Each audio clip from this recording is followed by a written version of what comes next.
cuma sekedar seperti tersebut, tetapi harus dilihat syahadat kita juga, dilihat sholatnya kita juga, dilihat puasanya kita juga, dilihat zakatnya kita juga.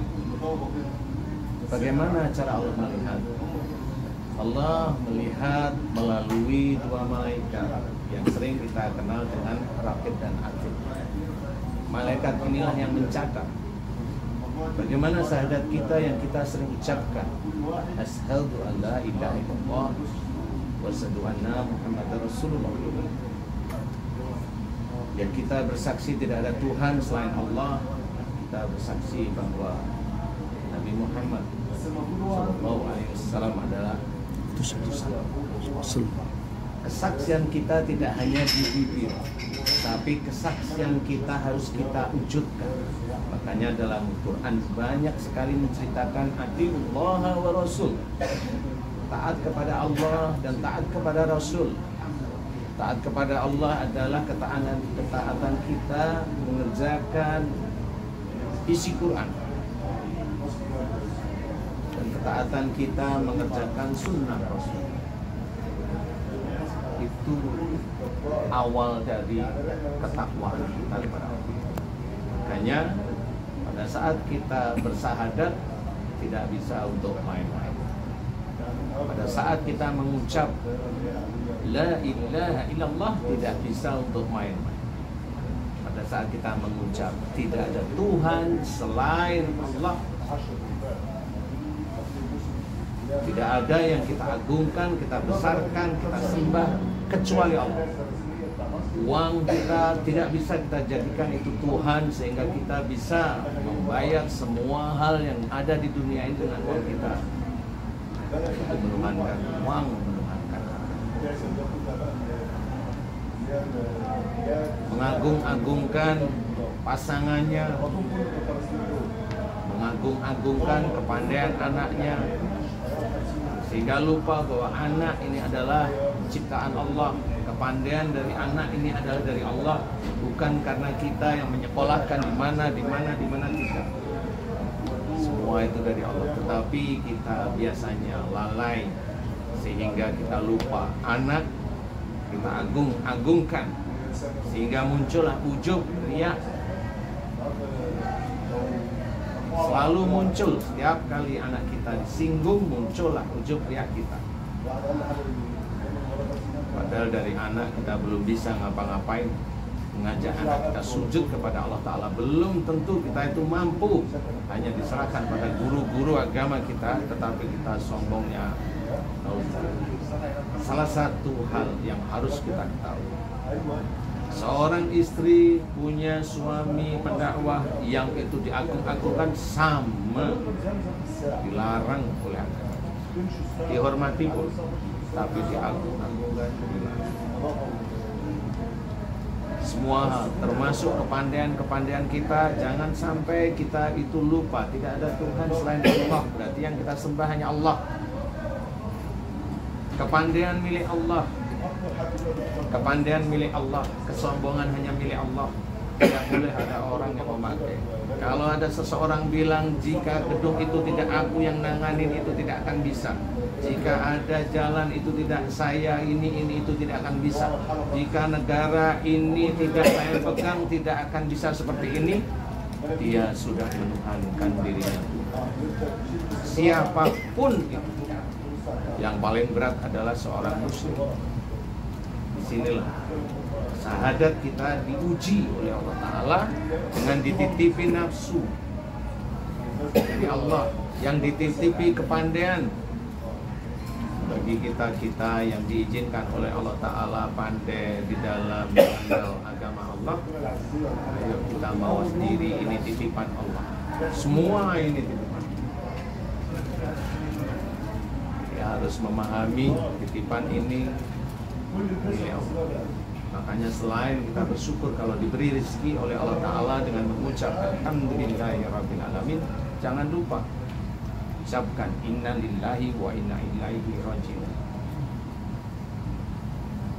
Ini semua milik Allah dan akan kembali pada Allah. Kalau kita dengan mengucap itu lupa manusia walaupun kita muslim, sholat kita itu rajin, tetap kita itu masih ada terbuka di masalah-masalah. Naudzubillah min dzalik. Nah, itu tentang syahadat yang masih banyak lagi kalau di breakdown, diturunkan. Kemudian dari mana lagi? Sholat. Ketertiban sholat kita harus kita jaga. Kalau kita sudah bisa berjamaah, jangan mengejek saudara kita yang belum bisa berjamaah. Kalau kita sudah hafal bacaannya dengan bagus-bagus, jangan mengejek saudara kita yang membacanya dengan biasa. Itu akan dinilai oleh malaikat atid. Sholat kita harus tertib, termasuk kepada keluarga kita, istri, kalau kita sebagai imam, suami, jika suaminya mengenal Allah masih kurang, istrinya lebih dulu mengenal Allah, silakan. Punya sunnah untuk memberikan peringatan kepada suami agar suami menjadi imam, doakan kepada Allah Ta'ala dengan tulus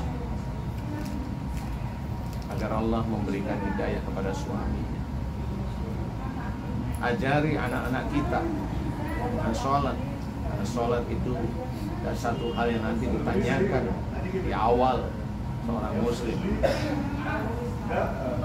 Sudah tidak ada lagi itu sholat tegak karena Allah. Jangan kita sholat, memperbanyak sholat hanya untuk dunia. Bagaimana sholat itu untuk dunia? Walaupun diawali dengan basmalah, karena orang muslim sudah banyak diajari seperti itu oleh orang-orang yang belum paham. Sholat sunnah tahajud, selesai sholat sunnah tahajud disuruh meminta dunia. Sholatnya untuk apa ya? Allah atau untuk dunia? Itu yang harus kita ketahui. Rajin. Seumpama kalau ada yang berangkat haji, rajin sholat di hadapan Ka'bah, selesai sholat minta dunia. Padahal kalau Bapak Ibu faham, membaca sendiri dalam Quran di dalam surat Al-Isra ayat 18 itu sangat ketakutan.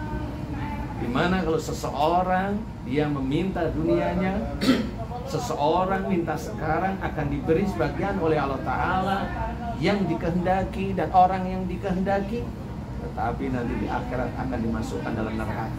Jelas sekali Allah memberikan pernyataan dalam Quran. Sebagai seorang muslim, inilah yang harus kita ketahui. Sholat, jangan untuk dunia. Selesai kehidupan kita. Sholatlah lillahi ta'ala.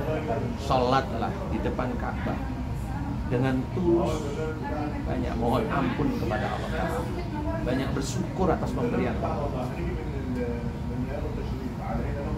Karena Allah mengajarkan dalam salah satu firman Allah dalam surat Az-Zariyat, wabil asarihum yastaghfirun, yang artinya dan di penghujung malam mereka senantiasa memohon ampun.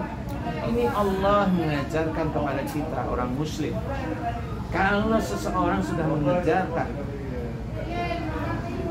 Qiyamul Lail atau salah satunya yang sering kita ketahui yaitu dengan sholat sunnah tahajud, Allah menyuruh hanya memohon ampun, hanya memohon ampun. Allah yang menyuruh. Tapi kebanyakan orang-orang yang lain menyuruh selesai sholat tahajud mintalah apa saja. Kalau boleh istana diminta. Malu-malu.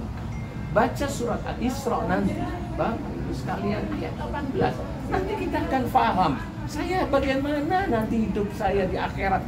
Kalau di dunia hanya cuma ngejar harta, ngejar uang dan sebagainya, uang merasa kita tuhankan. Kalau tidak punya mobil mewah, kita tidak nyaman. Kalau tidak sama saja.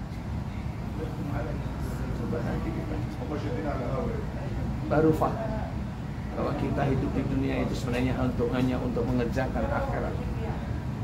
Kalaupun nanti Allah memberikan rezeki, nanti dilihat orangnya ini amanah atau belum amanah atau tidak amanah. Itu Allah nanti haknya yang, bukan kita. Kita gigih. Banyak orang gigih itu yang tidak berhasil walaupun dia sholatnya bagus. Banyak juga orang kafir yang tidak pernah sholat, dia juga kaya. Mana yang benar sekarang? Dia kan kafir, itu istijrab. Jangan menceritakan istijrab. Kalau istijrab hanya cuma untuk orang kafir. Orang muslim pun ada yang terkena istijrab.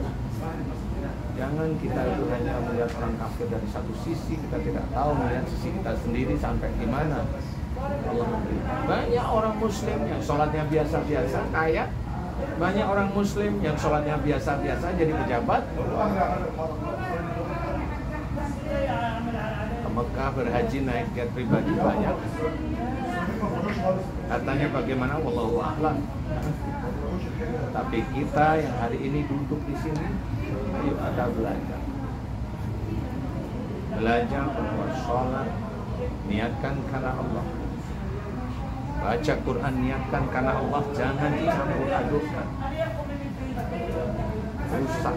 Dan kita semua iman nanti pada saat kita di yaumul akhir, pada saat dihisab, selesai amal soleh kita tidak ada kosong. Karena semua ibadah yang kita kerjakan hanya untuk menyelesaikan dunia. Agar suami tidak selingkuh, baca terus menerus.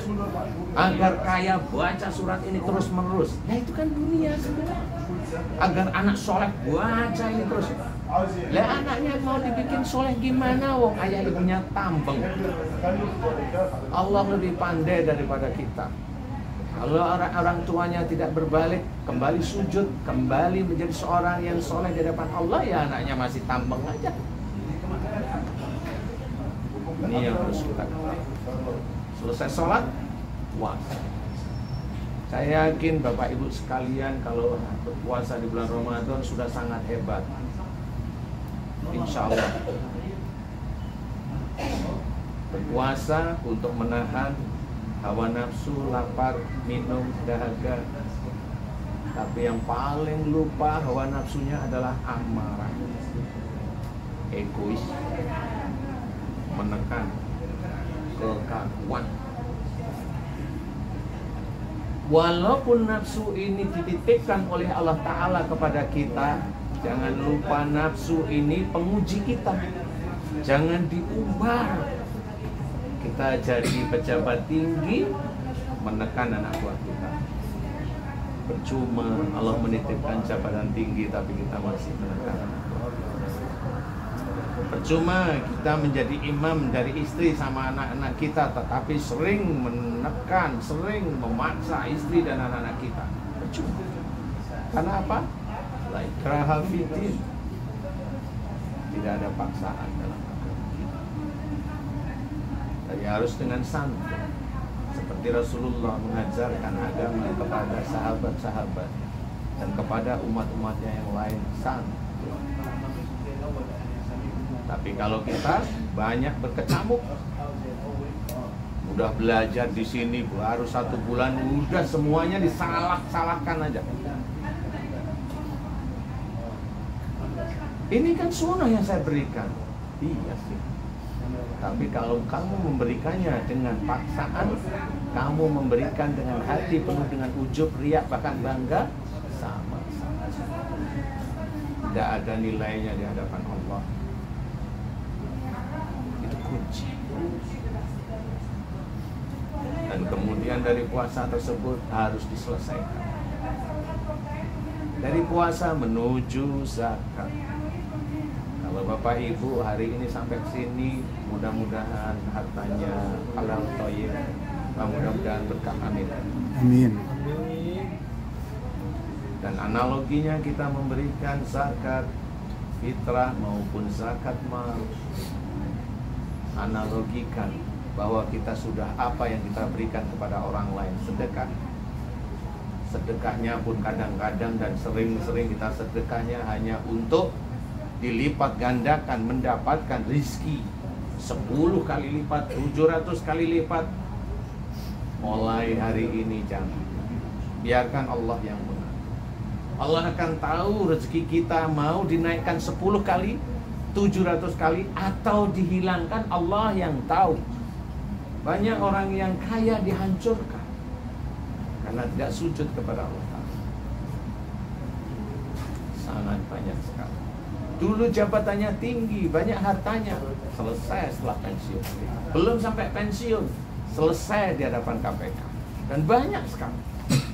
Belum lagi harta-harta yang dicari, ada yang harta yang bukan halal. Itu yang harus kita ketahui. Kalaupun ada di antara kita yang sampai ke tanah suci, hartanya belum ada yang halal, ayolah bertobat, kembalikan kepada yang punya untuk menjadikan bersih.